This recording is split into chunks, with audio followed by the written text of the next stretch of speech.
जब से सीएए का नोटिफिकेशन केंद्र सरकार ने जारी किया है, तभी से देश के कोने कोने में कहीं प्रोटेस्ट तो कहीं इस फैसले को समर्थन मिल रहा है।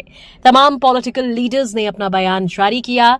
आइए देखते हैं सबसे पहले सीएए को लेकर अरविंद केजरीवाल ने आज क्या हमला किया मोदी सरकार पर। एक बार ये सिलसिला चालू हो गया, एक बार दरवाजे खुल गए तो फिर बहुत बड़ी संख्या में पाकिस्तानी और बांग्लादेश से लोग भारत में आने लगेंगे कि ये पूरा का पूरा खेल वोट बैंक बनाने की गंदी राजनीति है। इन तीनों देशों से 1.5-2 करोड़ लोगों को अगर भारत ले आया गया और उनको चुन चुन के इस तरह से देश के अलग अलग भागों में बसाया गया, जिससे जहां जहां बीजेपी के वोट कम हैं वहां झुग्गियां डाल के अगर इन लोगों को वहां बसाया गया तो वहां बीजेपी का एक पक्का वोट बैंक तैयार हो जाएगा, बीजेपी के वोट बढ़ जाएंगे।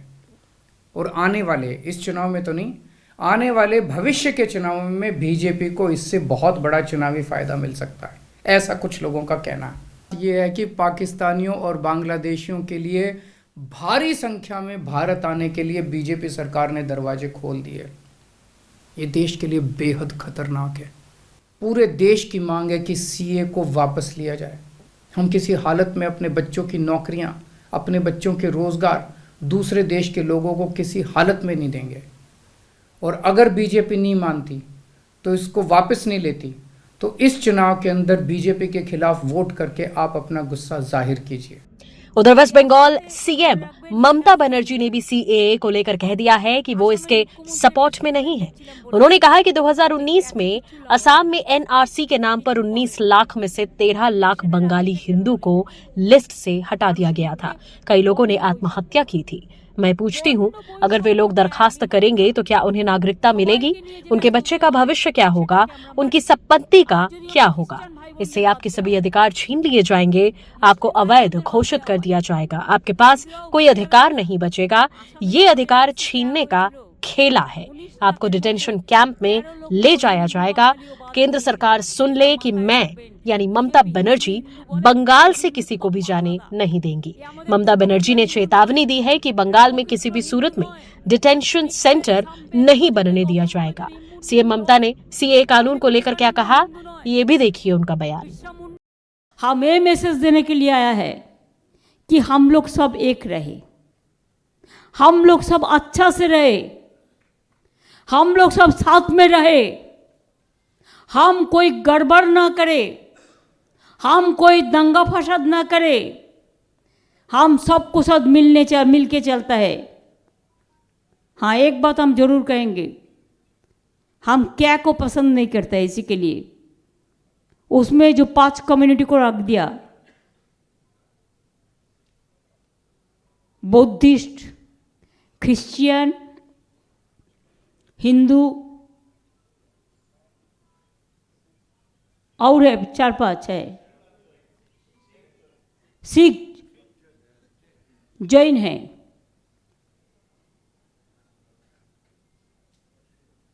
पारसी भी है, मुस्लिम को निकाल दिया, जैसे हिंदुस्तान में वो लोगों का कोई कंट्रीब्यूशन नहीं है। क्रिश्चियन को आप देखिए मणिपुर में कितना चर्च आग जला दिया, उसको भी निकाल देने के लिए एक फैसला है। अगर आपको करना चाहिए था कोई कामयाबी, कोई कानून, तो आप 2019 में 20 में पास हुआ था, हम लोगों ने अपोज किया था, तो चुनाव का 2 दिन पहले करने का मतलब क्या होता है? वहीं एआईएमआईएम अध्यक्ष असादुद्दीन ओवैसी ने सीएए को लेकर क्या कहा, देखिए। आज से 4 साल पहले बनाया था वो संविधान के खिलाफ है। आप रिलीजन की बुनियाद पर कानून नहीं बना सकते, इसमें कई सुप्रीम कोर्ट के जजमेंट्स है, और राइट टू इक्वालिटी के खिलाफ है। आप कैसे हर रिलीजन को आप उसकी इजाज़त दे रहे हैं उनको, और आप जो रिलीजन जिनका इस्लाम है उनको आप नहीं दे रहे हैं। 4 साल के बाद ये सरकार रूल्स बना रही है। मैं देश को ये बताना चाह रहा हूँ कि मैंने नहीं, मौजूदा अभी प्रेजेंट होम मिनिस्टर ने पार्लियामेंट में कहा था मेरा नाम लेकर के ओवैसी जी एनपीआर भी आएगा, एनआरसी भी आएगा। कई टीवी के इंटरव्यूज में उन्होंने बात कही थी। तो हम ये बताना चाह रहे हैं कि CAA एक्ट को सिर्फ आप CAA से मत देखिए, इसको आपको एनपीआर से और एनआरसी से जोड़कर देखना पड़ेगा।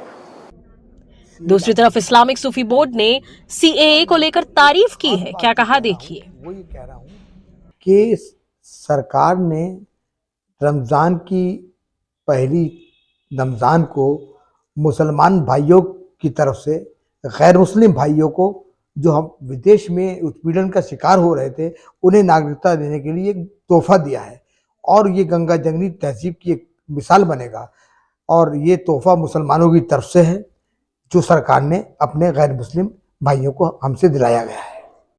उधर असम स्टूडेंट्स यूनियन ने असम के जोरहाट जिले में नागरिकता संशोधन अधिनियम यानी CAA को लागू करने के खिलाफ बड़े पैमाने पर विरोध प्रदर्शन किया है।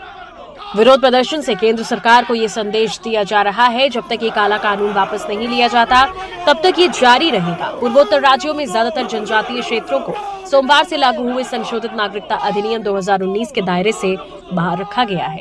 इनमें संविधान की 6ठी अनुसूची के तहत विशेष दर्जा रखने वाले क्षेत्र शामिल हैं। वहीं तमिलनाडु में स्टूडेंट्स फेडरेशन ऑफ इंडिया ने भी निंदा करते हुए तंजावुर में राजा सरफोसी गवर्नमेंट कॉलेज के सामने दूसरे दिन भी विरोध प्रदर्शन किया। प्रदर्शनकारियों ने कंट्रोवर्शियल अधिनियम के खिलाफ नारे लगाए और केंद्र सरकार से इसे वापस लेने की मांग की।